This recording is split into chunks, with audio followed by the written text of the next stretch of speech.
Haukur, lokahópurinn svona formulega og opinberlega klár. Hvernig líst þér á þetta? Bara mjög vel. Ég meina, þetta er leiðilegt að fyrir sumar náttúrulega að vera að standa í þessu öll þessi ár og allt sumar og fá ekki að fara með en þeir eru jafn mikið part í þessu og við þessi 12 manna hópin sem voru valdir og ég meina við gerum þetta líka náttúrulega bara fyrir þá eins og við erum að gera þetta fyrir okkur sjálfa en ég er náttúrulega hrikalega spenntur bara fyrir komandi dögum sko. Þetta er búið að vera langt sumar, margir æfingaleikir og alls konar framundan bara ferðalagið á morgun. Hvernig er sú tilfinning? Já, mjög gott að sé bara eitt ferðalag eftir sko, en það er bara, ég get ekki verið ánægður í rauninni. Bara, þetta sumar er náttúrulega bara allt búið að vera undirbúningur fyrir þessa leiki og öll erfiðisvinnan og allt sem við höfum gert og allar þessar æfingar og bara loksins er komið að því að fara að uppskera.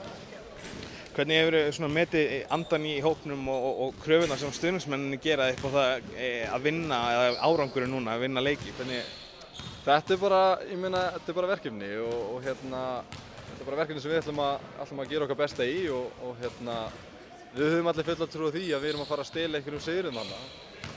Hvort það sé 1, 2 eða 3 og það skiptir í svo mikið máli náttúrulega og ef það er enginn þá er það bara þannig svo lengi sem við getum borið höfuð hátt og hafa gert allt sem við gátum til þess að gera það verkum en við erum allir mjög spenntir og þetta verður bara skemmtilegt.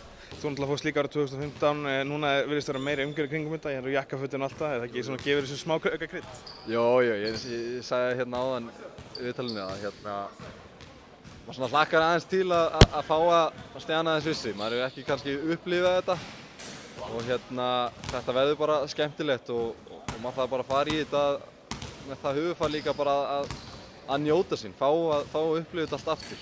Og við sögðum að síðast, þú veist ekkert hvenær þetta gerist aftur og ég meina þetta gerist núna aftur sem er bara frábært en maður þarf alltaf að vera ánægður með það sem maður er að fá og fá að njóta sín og njóta upplifunar aftur og þetta er bara öðruvísi upplifun að gera þetta núna.